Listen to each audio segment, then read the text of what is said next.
Welcome back to Andersen Acres.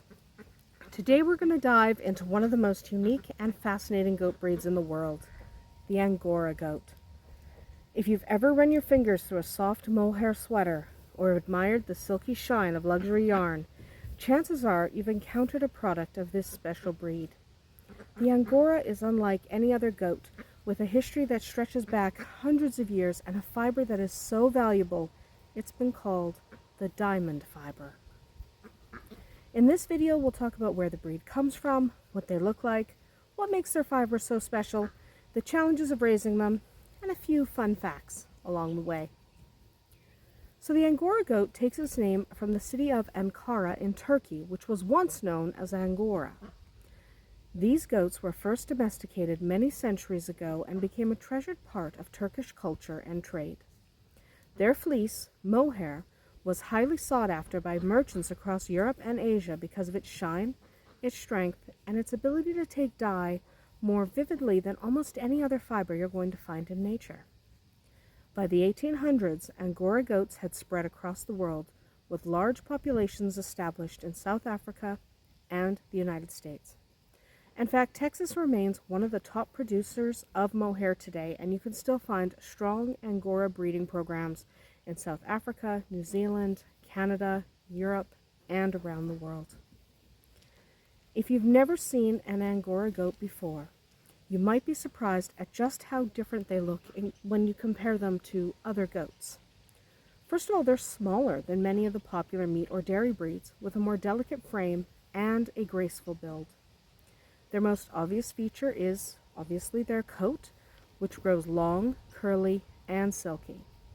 Now, traditional Angoras were pure white, still are, but in recent years, breeders have worked to develop black, silver, red, even multicolored goats. This opens up more possibilities in fiber arts, especially for people who want natural fibers, don't want to dye them, but also don't want a pure white. So the introduction of multiple colors of Angora goats has really just exploded the ability of fiber artists to really enjoy this unique fiber. Now, both males and females have horns which sweep back elegantly. Some occasionally are pulled, but most, pulled as in born without horns, but most Angora goats will have horns. When you see one of these goats in person, it's easy to understand why they've been prized for centuries.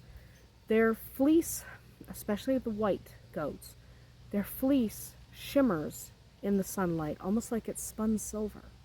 It's gorgeous, and these animals are gorgeous. Now, in terms of temperament, Angora goats are known for being gentle and calm and easygoing. They're not as bold or mischievous as some of the other breeds, like your Nubians or your Alpines. Instead, they prefer to stay with the herd and graze quietly. This makes them relatively easy to manage, but it also means they can be more vulnerable if not properly cared for. They aren't as hardy as some goats, and they need a bit more attention when it comes to things like shelter, nutrition, and health care. Still, their sweet disposition makes them a joy to raise, especially for people who want goats that are less likely to challenge fences or to test boundaries. The most remarkable thing about the Angora goat is, of course, the fleece, okay? The fleece is unparalleled. Mohair is one of the most luxurious fibers in the world, known for its softness, its shine, and its versatility.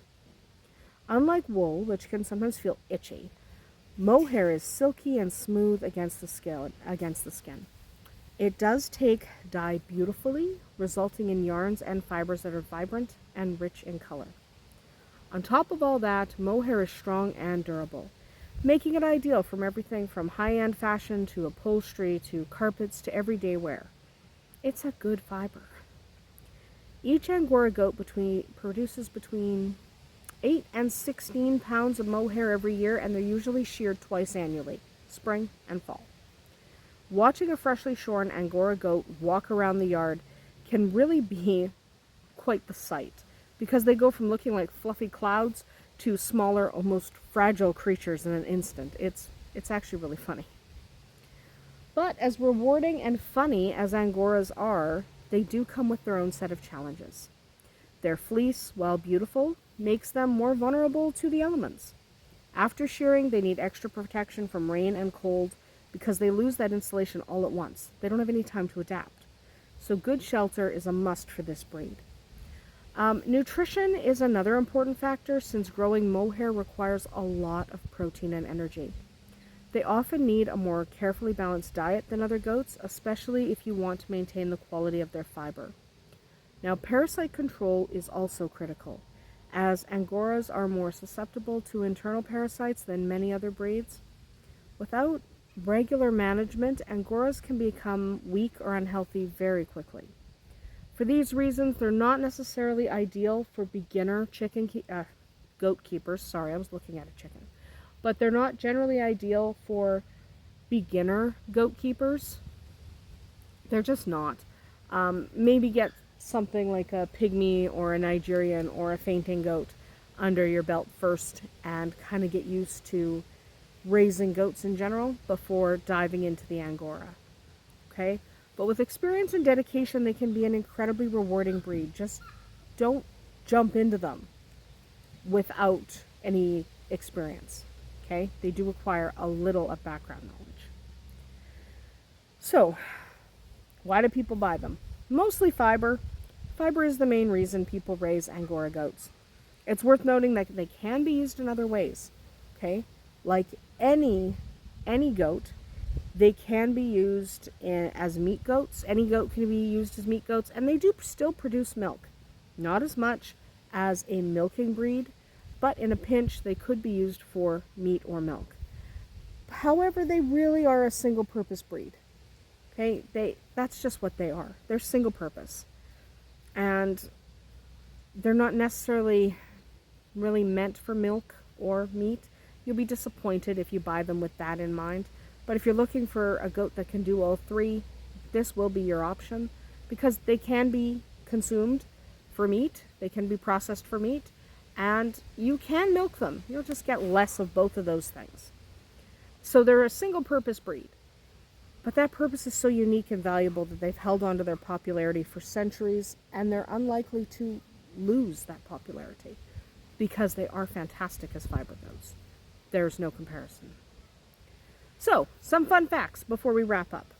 So, mohair is often referred to as the diamond fiber, not just because of its shine, but because of its enduring value to the textile industry. Angoras are sometimes mistaken for sheep because of their woolly coats. So it's very easy for someone to go, hey, that's a pretty sheep, and you go, actually, that's a goat. So they might not give you much milk or meat, but the quality of their fiber can make them a profitable farm animal, especially for those interested in spinning, weaving, or selling to fiber artists. So if you have an active fiber community in your area, this actually might turn a profit, okay? You might be, if you're willing to take care of the fiber and shear the fiber and clean it properly, you may be able to sell it to local fiber artists for a decent penny as long as it's good quality fleece. If you're willing to look after the animals so that they produce really great fleece, you might have a market. So moving on, I do have to wrap up for today. If you enjoyed learning about the Angora goat and the amazing fiber they produce, be sure to leave a comment down below and let me know if you've ever worked with mohair or seen these goats in person. Thanks for spending some time with me here today. We'll see you tomorrow.